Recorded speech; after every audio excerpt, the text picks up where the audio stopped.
Hello, welcome to Fig Tree Christian. I'm Pastor Melissa. I'm so glad you're here today. Today is joy. Today is the day that we celebrate, that we sing, that we rejoice. Today is the day we remember that Mary, in all the things that she was dealing with, praised God, that everything in relation to society and how society was understood meant that bad things were going to happen to her. She did not see it that way. She saw it as a blessing, and thank goodness she did. So today we do that. Today we light the third candle of joy. I bring out my felt Advent wreath. Let's see if this can stick right here. Yep. And the third week is pink. Now, a little bit of a story for y'all. When I was in college, the church I was a member at I think it might have been high school, took what I said very seriously. And I believed that pink was the color of love. So the church ended up making the third week love and the fourth week joy, and they did that for a few years. I am embarrassed. I am totally embarrassed. But then I realized the power of my words, and I'm better now. So today we celebrate joy. I want to do that by talking about who I was as a kid and how that relates to the Little Drummer Boy. Let's get into it. So the Little Drummer Boy is a song that just seems to find her way into Christmas songs. It doesn't matter. It's like everyone's talking about Whamageddon, how Last Christmas is like the song that you don't want to hear. And if you have heard it, then you've been whammed. I've been whammed a few times this year. But no one talks about Little Drummer Boy in relation to that. Like, that's the song I never wanted to hear. And still, I don't care for it very much. It doesn't make sense to me. It has... Yeah. First of all, it's not biblical. So there wasn't a drummer boy at the nativity. And a lot of people don't believe that anyway, because if you look at nativities across the U.S. nation, I don't know about across the seas. You can tell me in the comments if you happen to see this and you're not American. In America, in the United States, this is not what you think it is. This is a polymer or oil pastel tool that I have left over from my last $5 prompt.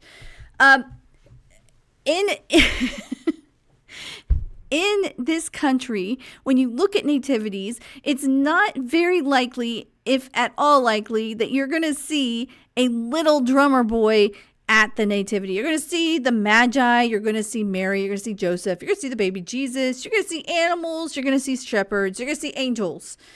Some of those maybe not, depending on how expensive the nativity is. I know that the nativity that I happen to have upstairs only has Joseph, Mary, and the baby Jesus with a star above it. A star also. But it's not going to have the Little Drummer Boy. The Little Drummer Boy comes into the scene, and the story is nice. The story is very nice. The boy doesn't have anything. He only has his drum. So he asks to play his drum for baby Jesus. The baby Jesus smiles at the drumming, and Mary smiles, and it's a happy story, and everyone's happy. And from the least of these, a gift is given. And it's a great, in that respect, yes, Little Drummer Boy is just amazing. But it reminds me of my former self. So I sometimes camp with the girls. I'm a assistant scoutmaster for a troop, and usually the long camping trips I tend to be there. And it reminds me of my high school days when I used to camp. Now, when I camped in high school, it wasn't usually in a tent unless it was with my family. When I camped in large groups, it was in a cabin, almost always, exclusively. And I was a morning person. You all know those people. Either you are one or you know one. And if you are one, then it's amazing. I still am a morning person at heart. Like, I get up early. That's when I'm the most creative. That's when I get the most creative stuff done. However, when I was a morning person in high school, middle school and high school, I was not the kind of morning person I am now. I'm a very sedate morning person now. I get up, I'm productive, I'm quiet.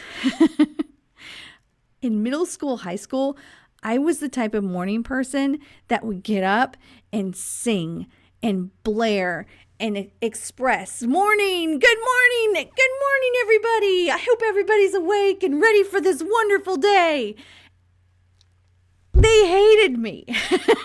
Understandably so. They hated me. This is not wanting to stay today. Oh, maybe I should put my Advent calendar right there. There, or Advent wreath. I've been calling it calendar all day. All morning. Everyone, like most people are not morning people. They stay up too late. They wake up. They're exhausted. They got to wake their body up. They're not going to be productive. So me yelling out that it was morning and I hope everyone has a great morning and isn't it beautiful and rise and shine and give God the glory, glory. All of that is really too much for most people. Now, for me, it wasn't, but as somebody who is now nearly in her or around her mid 40s, I do not appreciate that as much as I used to, and I get how people really wouldn't appreciate it.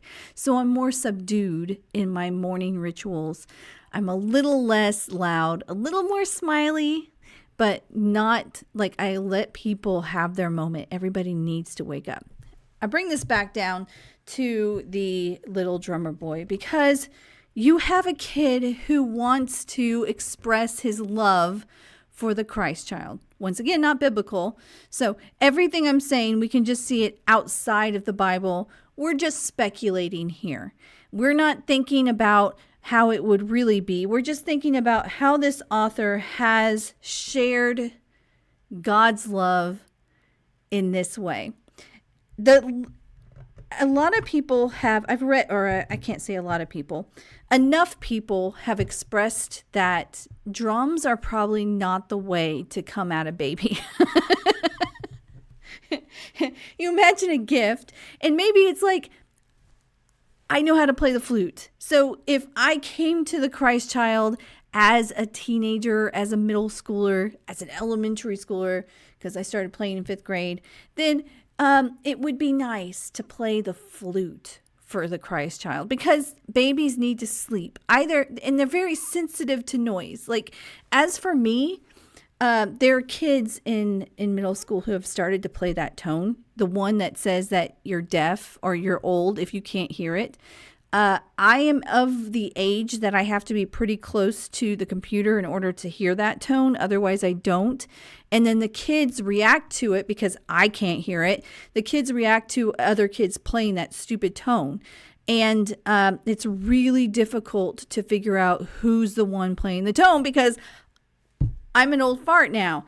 And but babies, they can hear it all because they have brand new eardrums and they're very sensitive to noise. So you come at this child, you're like, I have nothing for you, Christ. So I'm going to play the instrument I know, and it is the drums. It doesn't matter how softly you play them. They like to play it in these songs like bum ba-da-da-dum, bum bum ba-da-da-dum, bum. But it doesn't matter. Drums are loud. Flutes are soft, you know? So you could play a flute softly for baby Jesus as a gift, and it would be respected and loved by everyone involved. But you play the drums, and they might be smiling like, thank you so much. But it's not appreciated. It's not really. And I think that when we come to joy, now we're getting to the Advent wreath here, and the point of today, there are different places we all are emotionally. When I was my middle school, high school self, waking up in the morning full of joy, that for me was really more of a cover. Like, I'm authentically joyful in the morning now.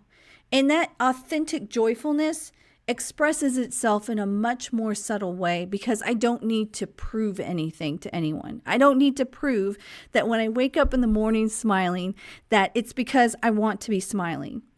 When I was in middle school, high school, and was waking up in the morning being overly joyful, there were things going on there. There were issues lying under the surface that I had to deal with, and I wouldn't come to terms with until I was in seminary. It would take let me think about this.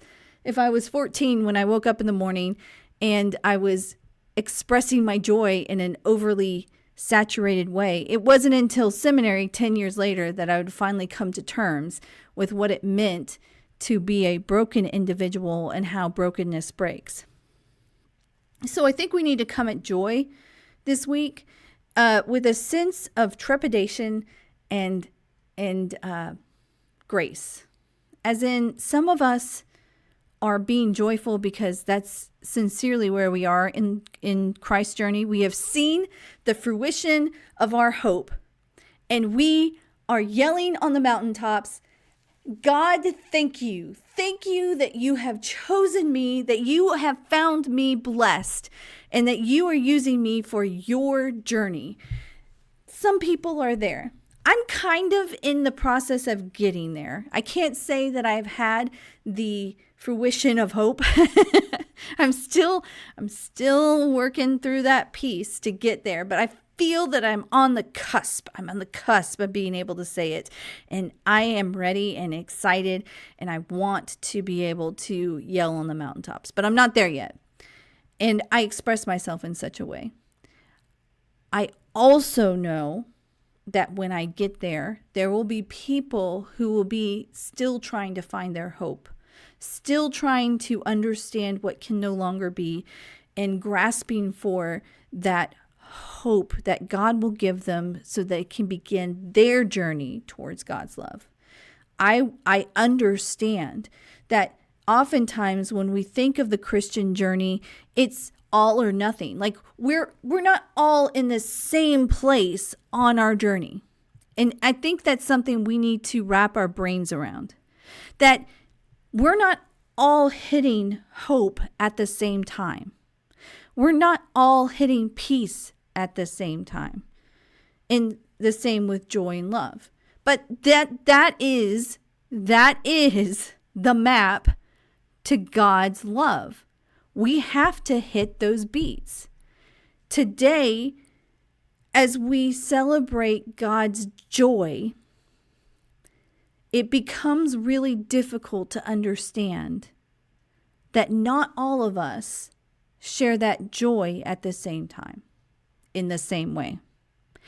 And it's really, really difficult to tell those people who are exuberant and when we're really not feeling it, when our mental noises are a little bit more sensitive than others. And we hear those loud drums and cymbals and flutes and clarinets and all the noises that come with joy. It's really difficult to accept. I hope that if you are shouting joy, but feeling what I felt that when I was a middle school, high schooler, that someone gives you a hug and someone lets you know that God's love is there and you don't have to pretend. And for those who are really in joy, for those moments when realization hits and you can actually celebrate, I hope that your drums don't offend others and that you can do it in a way where everyone can express joy with you and for you. No, I still don't like Little Drummer Boy, but I appreciate what it's doing. that from the least of us,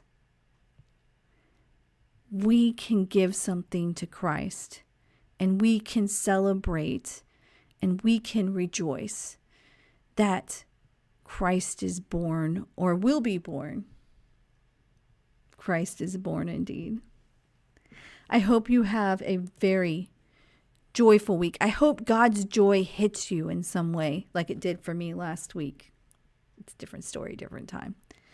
And I hope that you are on the path to God's love, because very soon it's going to be Christmas. Praise God, and go in peace.